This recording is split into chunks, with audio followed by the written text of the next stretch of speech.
From Washington, the McLaughlin Group, the American original. For over 2 decades, the sharpest minds, best sources, hardest talk. Geico, committed to providing service to its auto insurance customers for over 70 years.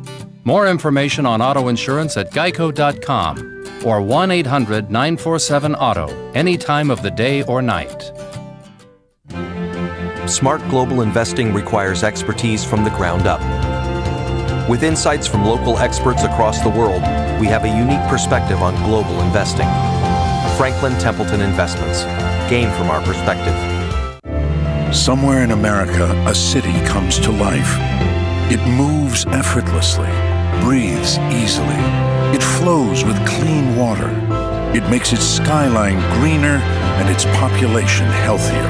All to become the kind of city people want to live and work in. Somewhere in America, we've already answered some of the nation's toughest questions, and the over 60,000 people of Siemens are ready to do it again. Siemens answers.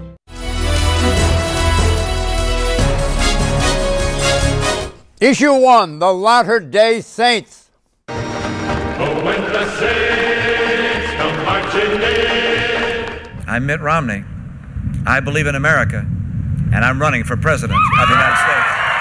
Barack Obama has failed America. Mitt Romney, as expected, officially announced his candidacy this week for the 2012 Republican presidential nomination. This is the second presidential run for the millionaire business executive and former Massachusetts governor Mitt Romney. Okay, now John Huntsman. He is also expected to shortly do the same. Like Romney, Huntsman is a former governor, namely Utah, 04 to 09, and is also a Republican. For the past 2 years, Huntsman has been the U.S. ambassador to China, appointed by President Obama. Huntsman, by the way, speaks fluent Mandarin.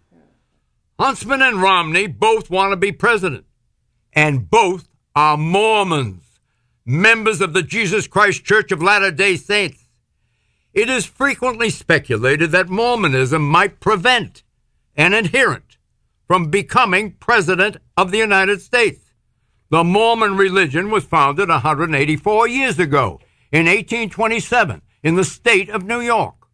Currently, there are 13 million Mormons worldwide, 5.5 million of them in the U.S. Mormons have been persecuted for their religious beliefs since their founding, notably for their early practice of polygamy, the practice of multiple wives. Polygamous marriages were approved by the Mormon Church, but the practice was terminated 70 years later, in 1890, 121 years ago. But a number of Americans are skeptical of the Mormon faith. A poll conducted by Time magazine 10 months ago says that almost 1/3 of Americans have an unfavorable view of Mormons. Question, will their Mormon faith prevent Romney and Huntsman from winning the presidency? I ask you, Pat. My answer to that is no. If Romney wins New Hampshire, John, and he goes into Michigan and goes into Nevada and does well, he'll have a fighting shot, I think, at winning the nomination. The concentration of opposition to Mormons is among evangelical and fundamentalist Christians who are heavily concentrated in the South and the Bible Belt. It is an impediment and was an impediment 4 years ago to Romney in terms of winning the Republican nomination. But if he gets that nomination, and then you've got a race between Mitt Romney, who's a Mormon, and Barack Hussein Obama, who's an African-American of the left, the evangelicals and fundamentalists, I think in the South will go strongly for Romney. The GOP graybeards want Romney to lead the ticket, correct? Well, the Republican establishment would like someone like Romney to lead it, and I think Huntsman, I don't think Huntsman's really got a shot right now this time. Because I think he's eclipsed, and also he's a little bit too further left than Romney is. But there is a wide open spot inside the Republican nomination run for a populist, conservative, Tea Party candidate with real fire and energy. That is, if you can get one of those out there, that can beat Romney. Do you see Mormonism blocking Romney? I think Pat's describing himself as the candidate that the Republicans are looking for. Run, Pat, younger you, exactly. I think if you look at the stories that were written about Mitt Romney's announcement, you really have to search to find anything about Mormons. I think, we had that discussion 4 years ago. And frankly, I think now that we've elected Barack Obama, I don't think you can flatly say anybody's going to be disqualified because of their religion or their ethnicity. I think that's an old argument, and I think Romney would have trouble with social conservatives and evangelical Christians regardless, because he's seen as an elitist. I think his biggest problem is among his fellow Republicans, because they look at him, they think he's phony, or they think he's a stiff. And if he does well in New Hampshire, he's on his way. But I think Huntsman could well take on in New Hampshire, because Huntsman is a natural political talent. He could take off. Rich, Pat Buchanan wakes up in the middle of the night hearing "Hail to the Chief." It's fading, John.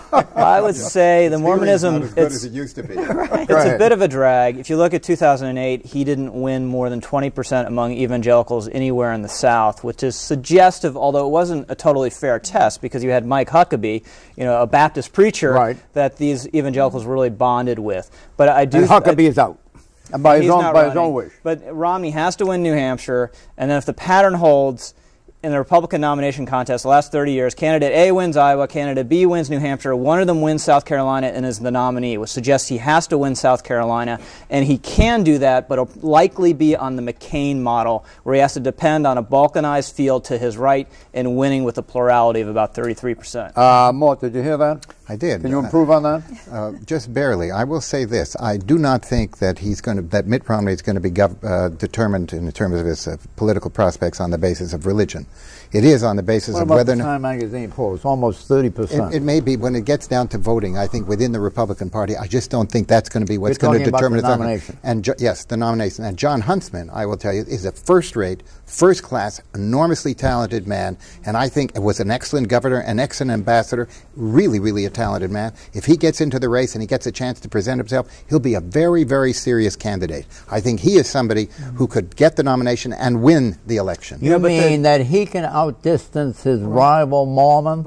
I believe he can. Really? Without question. I think he's got the stuff to do it. They would split the establishment Republican vote. If Huntsman starts rising and Romney starts falling, then you don't have that big an establishment vote. And Romney's pretty much got it now, but you start splitting that, and you will get a populist. Just before we leave this Mormon subject, the Mormons in the U.S. Senate and in the House of Representatives today. 15 Mormons serve in the current 112th Congress, 6 in the U.S. Senate. Senator Harry Reid, Nevada. Orrin Hatch, Utah. Mike Crapo, Idaho. Mike Lee, Utah. Tom Udall, New Mexico. Dean Heller, Nevada. 9 Mormons serve in the U.S. House. Representative Rob Bishop, Utah. Jason Chaffetz, Utah. Jeff Flake, Arizona. Wally Herger, California. Raul Labrador, Idaho. Jim Matheson, Utah. Buck McKeon, California. Mike Simpson, Idaho. Eni Falio Mavega, American Samoa. So the existing composition of the United States Senate and House in respect to Mormons bleaches out further any taint of Mormonism that could disrupt an election. It's no big deal. Mitt Romney's father, George Romney, ran for president. He didn't get the nomination. He's a Mormon. Mo Udall in 1976 ran. He was a Mormon. Nobody even talked about it. But this is the bigger issue for most people. John, this is the bigger demographic issue with Mitt Romney, is downscale voters. You look at the exit polls from 2008, he was very strong, $100,000, $150,000 income and up. He's got to widen his coalition in terms of that income scale. And this is where I think Huntsman will have the same problem. I don't see either of these guys really playing with downscale voters. And that's the big opening for this kind of candidate Pat is talking about. And at the moment, it looks like it could be Michelle Bachmann. Let me talk about the Mormons, too, John. The Mormons. John, getting the nomination for president? She'll be a serious threat. John, let me tell you what the problem is. Look, we ran against Mitt Romney in 1960. I mean, his father. Mormonism wasn't even an issue in New Hampshire. Exactly. But there has the rise of the evangelicals and the fundamentalists in the South, which has come since then, I think has increased the resistance to a Mormon that didn't exist in those days. Yeah, but this race is going to be about the economy, and Mitt Romney and Huntsman, too, are going to present themselves as economic saviors. If they can actually come up with a plan that the voters buy, I think low-income people, everybody will embrace it. So far, they haven't done that. If they get in the general election, I agree with you, but the primaries, they're going to have problems with that. Issue 2, double dip nightmare. More people are thinking, why would I take the nuisance of maintaining a home? That's real estate guru and co-author of the Case-Shiller Real Estate Index, Robert Shiller. Shiller says that the American dream of owning a home is now in danger. Housing prices are way down. So says the definitive Case-Shiller Real Estate Index. Home prices from April 2010 to March 2011 dropped 5%. In the past 5 years, 2006 to 2011, U.S. home prices plunged 33%. Here's a look at the pricing in home real estate over the past 5 years. Pricing. New York City, home prices down $106,000. Phoenix, prices down $147,000. Miami, prices down $186,000. San Diego, prices down $230,000. Okay, so much for home pricing. Now home sales, namely how many homes are being sold. The number of U.S. home sales is down nationally from March to April by 12%. That's nationally 12% down. Okay, enough on real estate. There are also these unpleasantries. Item, stock market down 280 points on Wednesday, the steepest single-day drop in a year. Item, consumer confidence down 5 points. Item, manufacturing down 7 points, the lowest level in 20 months since September 09. Now, the good offset. Item, construction up slightly, 0.4%. Item, personal income up slightly, 0.4%. The unemployment stats just out. The month of May just passed. 9.1% unemployed. That's 0.1% higher than April, which was 9.0%. May's economy produced 54,000 new jobs, a figure that is well below the predictions of 160,000 new jobs. Question, is this a double-dip recession? Mort?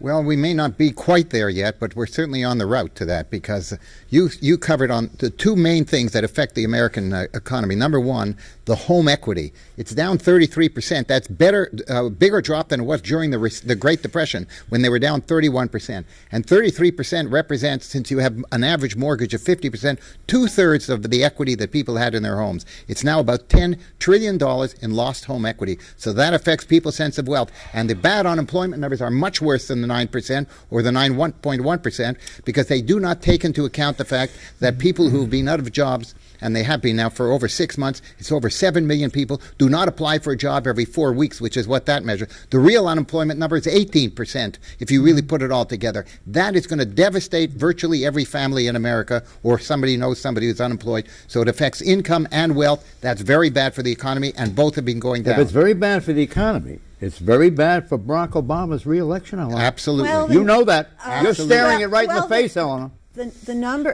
first of all, it's bad for the American people. And then you've got all of this, celebrating when local governments cut back jobs. They've got the priorities all wrong on Capitol Hill. You shouldn't be celebrating deficit cutting. This is, you need to get a plan in place. But this is not the time to let up on gassing the government money in the economy. Eleanor may be right, John. And no president has been reelected with unemployment over 7.2%. You want more liquid in the economy? But Eleanor's point is well taken. I want to finish what I'm saying. Quickly. The Reagan model is, if you can get the numbers trending down, that will work. So it's still 18 months away, John. Don't give up on Barack Obama John, yet. let me tell you, Eleanor has this point. We are right now, look, the stimulus package is ending, the Fed QE3, all the money into the economy, that's ending. And it looks like the economy's headed down. The stock market's been sinking for 5 weeks. normally at such a time people say the economy needs a dramatic stimulus in tax cuts and spending, but we are now moving the other way. We're going to raise taxes and you're going to cut spending. So this country is in a horrendous box in terms of what you can do. I don't think you can go with another stimulus package now.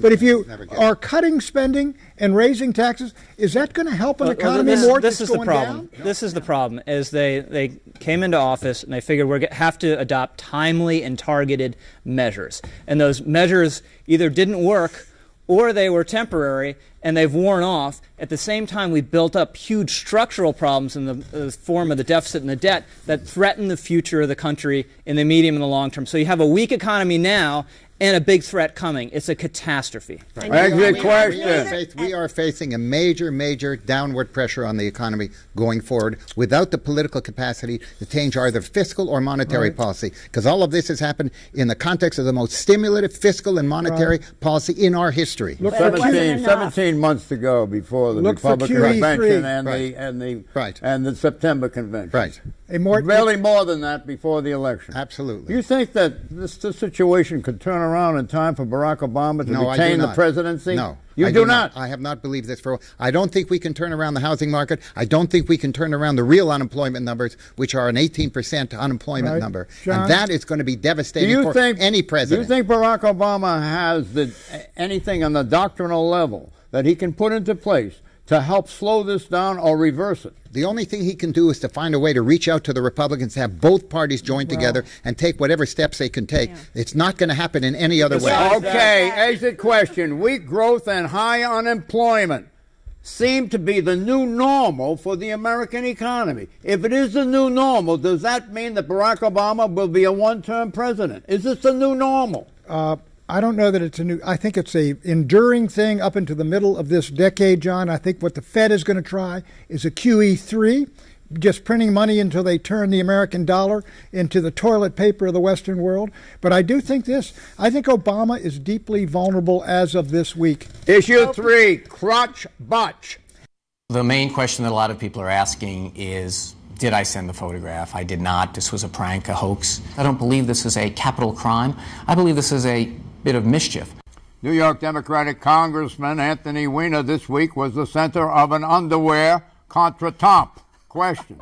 Some believe that this embarrassment could lead to the resignation of Congressman Weiner.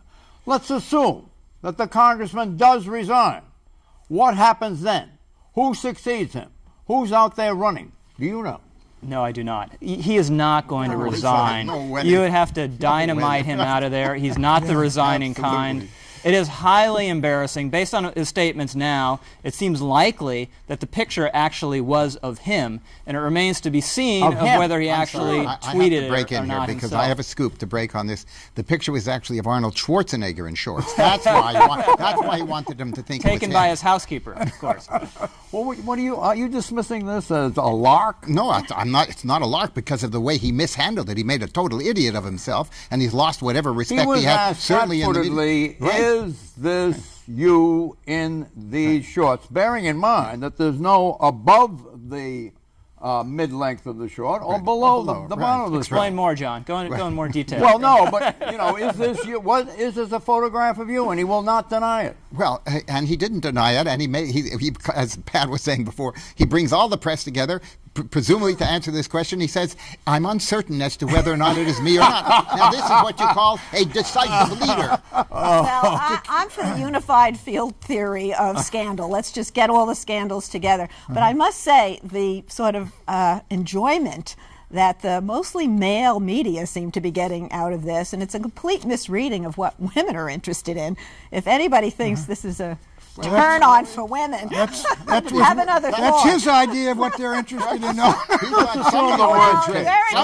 Everybody's enjoying it a little because too it's much. a great story. And when you have a name like Weiner in a story like this, you can't help but have a great story for tabloids. Let's assume the worst case, and that Weiner, Congressman Weiner, did send the photo of these boxer shorts. Right.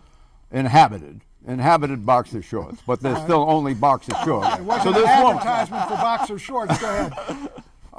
To the woman. Right.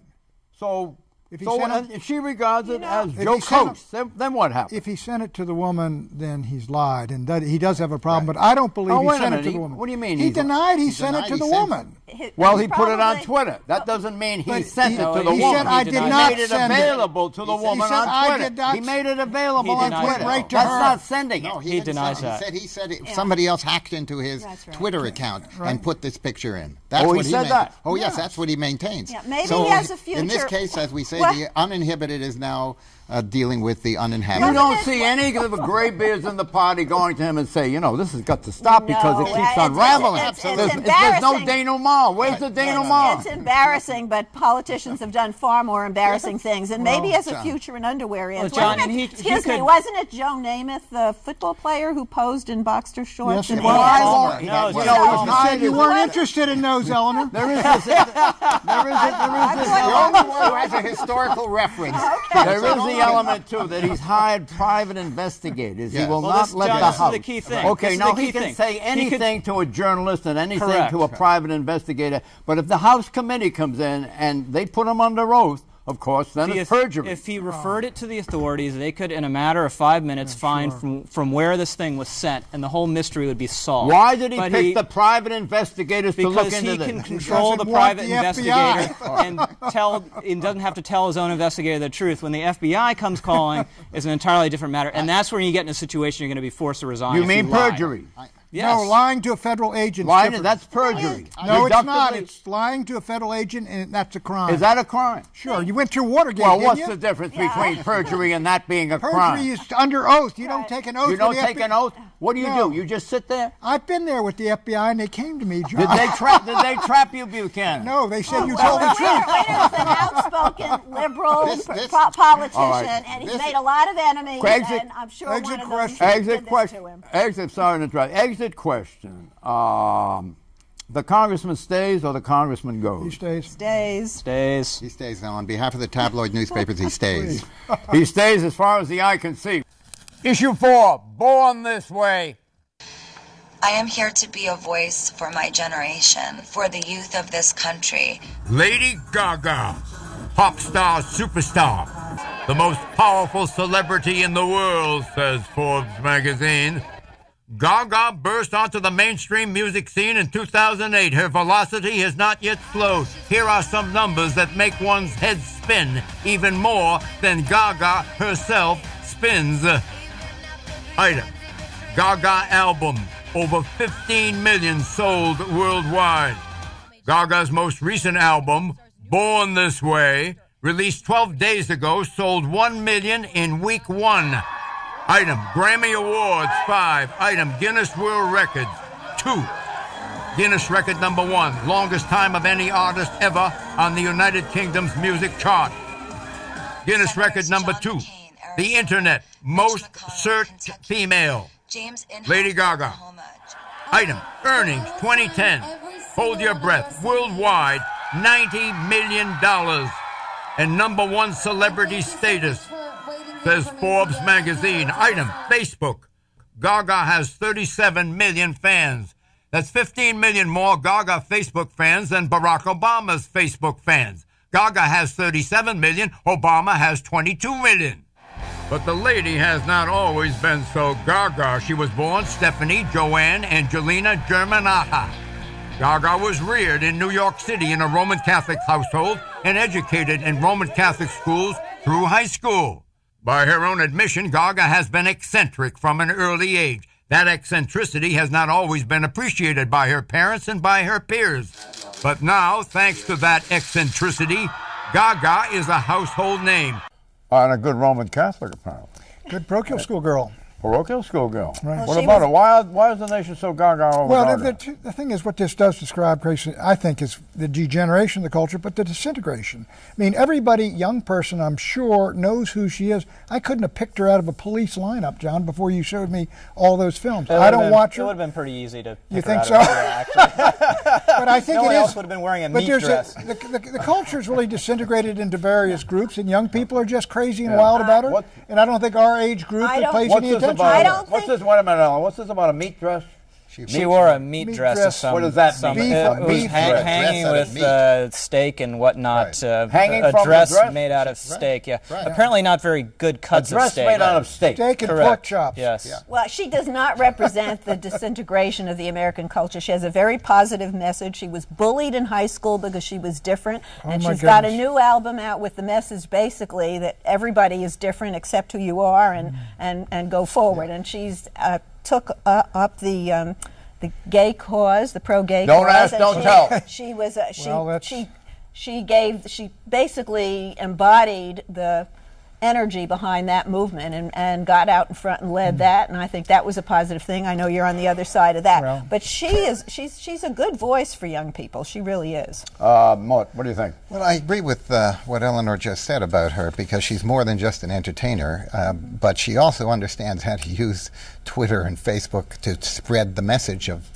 Lady Gaga, and it's worked brilliantly for her. She gets unbelievable amount of attention through that medium, and I don't know of any other entertainer who broke into the public consciousness to the degree that she did through that medium. Dada, you don't remember Dadaism. That was before you were, I think even you were born. I certainly hope so. Do you remember Andy Warhol? Yes, of course. Is there any Warholism in this? No, there's Madonna here, John. I think this is Madonna. His art was keys about off popular her culture. 10 years ago. Yes, and Madonna was in her. This is not Madonna's an unusual phenomenon. She is a student. She is a student of pop culture. She has studied celebrity and made herself, in effect, a PhD of celebrity, and it turns out to be a great practitioner as well. But I don't think we really lack for celebrities who tell people to accept themselves and are in favor of gay rights. False prediction, yes or no? Rick Perry, governor of Texas, will seek the Republican nomination to become president of the United States, yes or no? I think yes. Yes, and he won't get it. No. No. No? No. No. No? Answer yes. Bye-bye.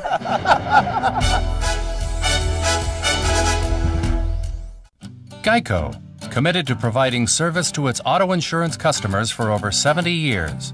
More information on auto insurance at geico.com or 1-800-947-AUTO, any time of the day or night. How does an investment manager stand the test of time? By taking the long view through all market cycles and keeping a close eye on risk. Franklin Templeton Investments, a solid approach to investing for over 60 years. Gain from our perspective. If. For such a small word, it packs a wallop. If I live to 100, if Social Security isn't enough, if my heart gets broken, if she says yes. We believe IF should never hold you back. IF should be managed with a plan that builds on what you already have. Together, we can create a personal safety net, a launching pad for all those brilliant ifs in the middle of life. You can call on our expertise and get guarantees for the if in life. After all, we're MetLife.